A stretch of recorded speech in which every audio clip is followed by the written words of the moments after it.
Essa é a videoaula número 14 do curso Java do Zero ao Júnior. Nessa aula eu vou apresentar para vocês o For Each em Java, para facilitar a sua vida na hora de trabalhar com arrays. Se o conteúdo dessa aula te interessa, curte, comenta aí embaixo para ajudar o trabalho do canal e vem comigo.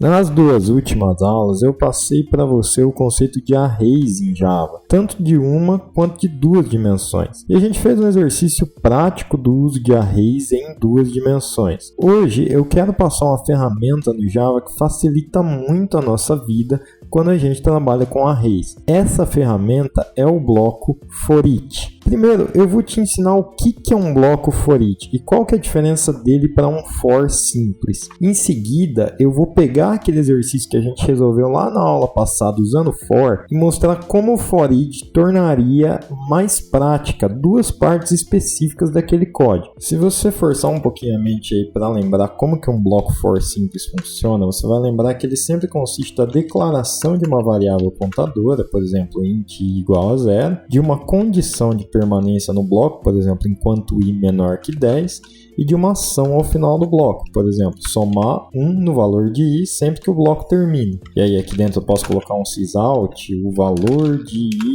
é mais i, para mostrar o valor de i aqui. E aí se eu rodar esse programa, vai aparecer aqui o valor de i é 0, 1, 2, 3, 4, 5, 6 até 9. O bloco foi rodado 10 vezes e printou o valor de i. Lembrando que os valores que eu coloco aqui na declaração, na condição e na ação são completamente arbitrários. Eu poderia colocar aqui inicia como 100, que o bloco roda enquanto i for maior que 10 e que ao final dele i é menos 1. Então, se eu rodar aqui, ele vai rodar várias vezes com o i sendo printado de 100 até 11, aí o bloco termina. A gente só tem que tomar cuidado para não criar um bloco for cuja ação final nunca quebra a condição de permanência dele. Por exemplo, se eu colocasse aqui igual a 100 e maior que 10, colocasse para somar 1 no valor de i ao final do bloco, esse bloco aqui ia rodar infinitamente, e até que em alguma hora isso aqui ia quebrar o Java, porque você ia ter uma pilha infinita de dados e a memória dele não ia suportar. Então, acredito que tudo bem até aqui, né? Deu para refrescar a memória e ver como que um bloco for simples funciona, e que ele é composto de três informações: a inicialização, a condição de permanência e a ação ao final do bloco. A vantagem do For Each em relação ao for é que no caso do For Each você não precisa construir essas três informações separadamente. No entanto, o For Each ele só existe no contexto de arrays e ele serve especificamente para trabalhar com arrays ou estruturas derivadas dos arrays que futuramente a gente vai aprender. Mas ficando limitado ao que a gente aprendeu até agora, o importante é que você entenda que o For Each é usado para arrays. Então, para eu apresentar o For Each aqui para você, vamos criar um array simples. Vamos voltar naquele exemplo dos carros. Eu vou criar um array de strings, string array aqui, carros, é igual. Vou colocar aquele formatinho de chaves para a gente inicializar. Um HB20, um Onyx, uma tracker, um HRV, faltou aqui o parênteses, e um Camaro. Você deve se lembrar, como eu te falei, que não é possível você printar o valor de dentro de um array simplesmente pedindo o print do array. Assim, eu não posso dar um sysout em carros. Se eu rodar isso aqui, vai aparecer um valor que não faz muito sentido aqui no console do Java. Para que eu consiga printar um carro específico ali, eu preciso colocar a posição dele. Por exemplo, se eu der sysout em carros 2, eu vou printar a tracker, porque a tracker aqui está na posição 0, 1, 2. Agora, no exercício da aula passada, eu mostrei para vocês como que a gente pode fazer para printar todos os elementos de um array usando uma estrutura for. Para fazer isso, eu precisei primeiro saber o tamanho do array. Só que no exercício da aula anterior, a gente pedia para o usuário especificar o tamanho do array. Então, a gente tinha ele especificado na variável dx, por causa da dimensão x do array, e na variável dy, por causa da dimensão y. Nessa aula aqui, eu estou criando o array manualmente. Então, eu sei que o tamanho dele é 5. Ó, tem 5 elementos aqui. 1, 2, 3, 4, 5. Então, se eu for especificar isso numa variável, eu vou ter que fazer assim, né? Int tamanho do array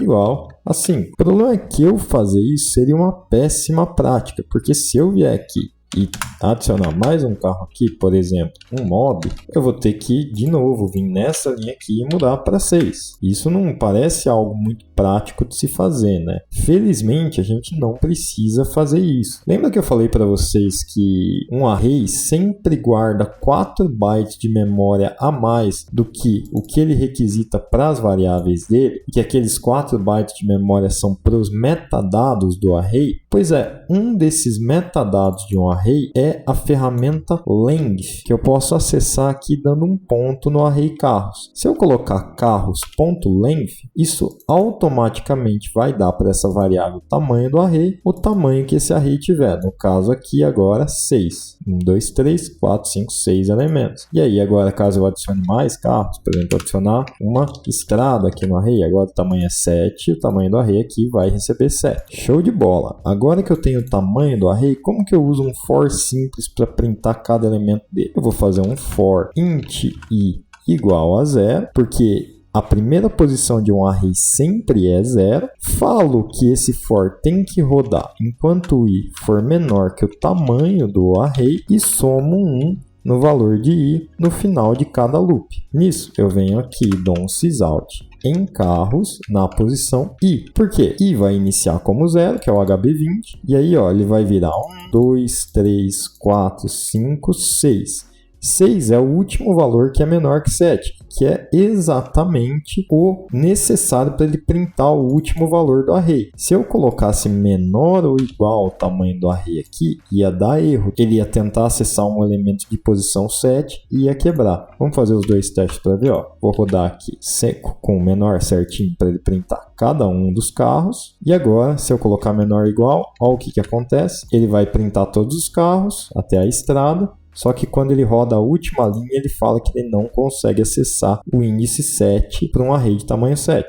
Realmente, porque para um array de tamanho 7, o último índice é o índice 6. Ó, beleza, tudo que a gente viu aqui até agora foi revisão da aula anterior. Esse for simples, para printar cada elemento do array carros, a gente já tinha visto como fazer. A parte divertida vem agora. Como que o tal do for each vai facilitar a nossa vida aqui? Fica vendo. Para eu fazer uma estrutura for each, eu não vou mais declarar uma variável de tipo inteiro i. Agora eu vou olhar para qual que é o tipo da variável dentro do array. É o tipo string, né? Ele é um array de strings. E aí eu vou fazer assim, ó.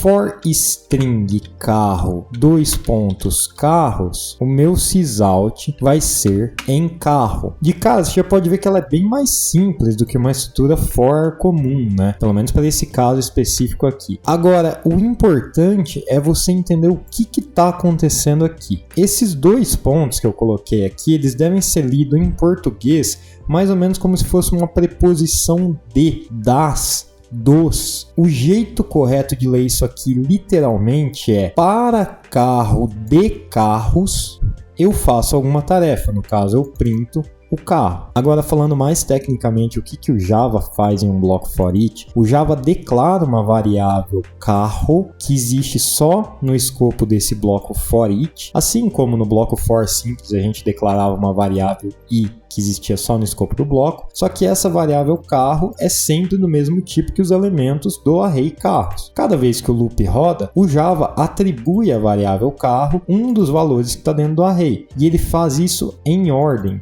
na ordem que o array está montado. Ou seja, efetivamente o que nós estamos fazendo nesse bloco for each é a mesma coisa que o que nós fizemos quando nós declaramos i começando em 0, terminando no tamanho do array. Só que montando assim fica bem mais simples. É claro que se você quisesse varrer o array em uma ordem diferente da ordem que ele está disposta aqui, a estrutura for each seria menos adequada do que a estrutura for simples para você. Vamos ver isso funcionando em duas dimensões agora. Eu vou transformar esse array carros em uma matriz de carros. Vou colocar mais uma chave aqui no final, vou colocar que ele tem duas dimensões.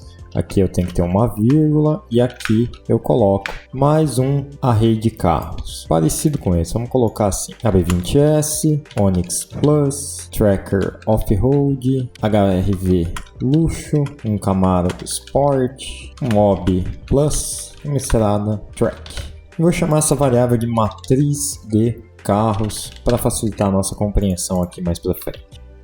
Quando eu fizer um for each na matriz de carros, o que o Java vai fazer é pegar um a um os arrays de carros que tem aqui dentro. No caso aqui eu tenho um primeiro array e um segundo array, de modo que a primeira dimensão dessa matriz é 2. A segunda dimensão dela pode ser definida como 7, porque cada um desses arrays aqui tem 7 elementos. Mas isso não necessariamente é verdade, tá? Eu poderia ter um array de 7 elementos e um array de 4 elementos aqui. No caso, uma matriz assim não poderia ser definida perfeitamente por aquela estrutura que a gente faz new, string, primeira dimensão, segunda dimensão, porque essa é uma matriz que teria 7 no primeiro, ou seja, aqui eu teria um array de length 7 e aqui eu teria um array de length 4. Isso não tem problema, tá? É só uma questão de como a gente constrói as variáveis. Só para você entender bem o que eu quis dizer, uma outra maneira de eu construir esse mesmo array seria assim, ó, string abre fecha, matriz de carros igual a new string 2, 7. Aí aqui eu poderia fazer o seguinte, ó, matriz de carros na posição 0 é igual e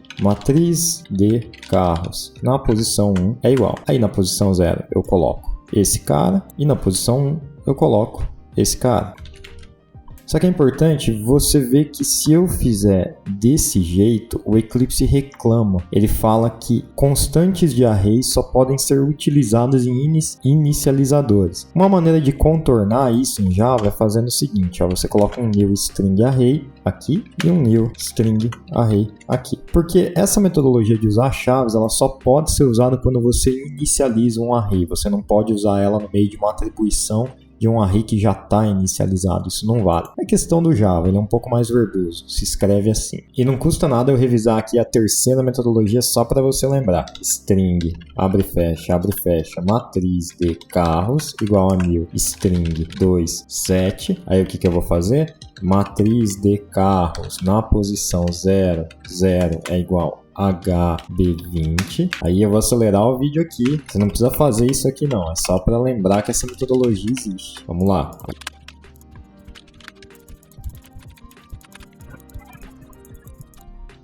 E aí você tem o mesmo array montado de uma terceira maneira diferente. Seja qual for o caminho pelo qual você construa a matriz, quando você fizer um for each sobre ela, o que você vai estar pegando é cada uma das linhas de registro que existem ali dentro. Cada um dos arrays internos que existem dentro do array externo. Então a maneira como eu construo o for each é a seguinte. Para string array de carros da matriz de carros, para string carro de array de carros, aí sim eu dou um sysout no carro. Se eu fizer isso, eu vou printar todos os carros um por um aqui, ó. Você vê que o Java acessou elemento por elemento da matriz em ordem. Primeiro a linha 0 e acessou todos os elementos da linha 0 em ordem, como você pode ver aqui, e depois a linha 1 acessou todos os elementos da linha 1 em ordem e printou todos eles aqui no array para mim. Agora, numa última parte dessa aula, vamos voltar naquele exercício que a gente fez lá na aula anterior e ver como que a gente pode trocar alguns daqueles fors por for each. Eu vou abrir aqui, ó, aula 13, vou abrir o exercício resolvido e vamos lá. É bom a gente fazer isso porque você vai ver que aqui tem um case muito interessante. A primeira vez que a gente vê um for simples aqui, é esse for que varre o estacionamento, declarando uma variável x e uma variável y que iniciam em 0 e vão até a dimensão do estacionamento, para modificar elemento por elemento do estacionamento, tirar eles de nulo e colocar string em branco. Eu poderia fazer, né, um for each aqui assim, for string array vagas do estacionamento, for string vaga de vagas e fazer assim, ó, vaga igual string em branco. Só que tem um grande problema nisso aqui e um motivo pelo qual esse for simples especificamente não pode ser substituído por um for each. Sempre que eu crio um for each, eu estou declarando variáveis novas aqui no escopo do bloco. Isso vale tanto para vagas e vaga, quanto para x e y. Só que quando eu modifico o valor de vaga, eu estou modificando o valor de uma variável localmente declarada. E efetivamente, fora desse bloco aqui, lembra da nossa aula de escopo? Isso aí não muda nada.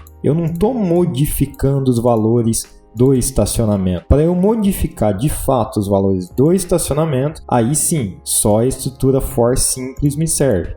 Porque a estrutura for simples declara essas variáveis que só existem no escopo do bloco, mas usa elas para modificar os valores que estão contidos numa variável fora desses blocos, a variável estacionamento. Então aqui não vale o uso do for each. Agora, se eu vier aqui para o final da aula, onde eu tenho a varredura só da dimensão x para fazer o print de cada um dos arrays internos do estacionamento, aí sim, aqui eu posso usar um for each simples. Posso fazer o seguinte, ó. For string array vagas do estacionamento e eu dou um sysout em vagas, sem a necessidade de declarar uma variável x aqui para isso. Vamos ver o resultado aí, ó. Vou rodar esse programa aqui agora. Quantas vagas você quer no estacionamento? Vou colocar 10. Quantos carros eu quero pôr? Só 3. Qual o carro número 1 que você deseja colocar? Mob, Estrada, Camaro. Vamos lá. Aí, ó, o estacionamento está feito, todas as vagas estão preenchidas. Eu tenho aqui os 3 carros que eu coloquei. Vamos só fazer aquele exemplo de novo para vocês verem como não funciona. Deixa eu colocar aqui, ó, string array, vagas do estacionamento, string vaga de vagas. E aqui eu vou colocar vaga igual string vazia e vou comentar essa parte do código. Olha o que acontece, ó, vou rodar aqui. Opa, tem que declarar estacionamento aqui, né? Beleza.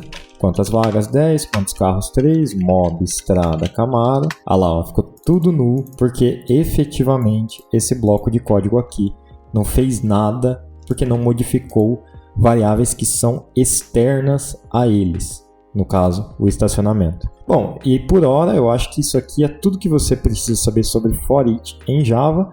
Eu te espero na próxima aula. Falou!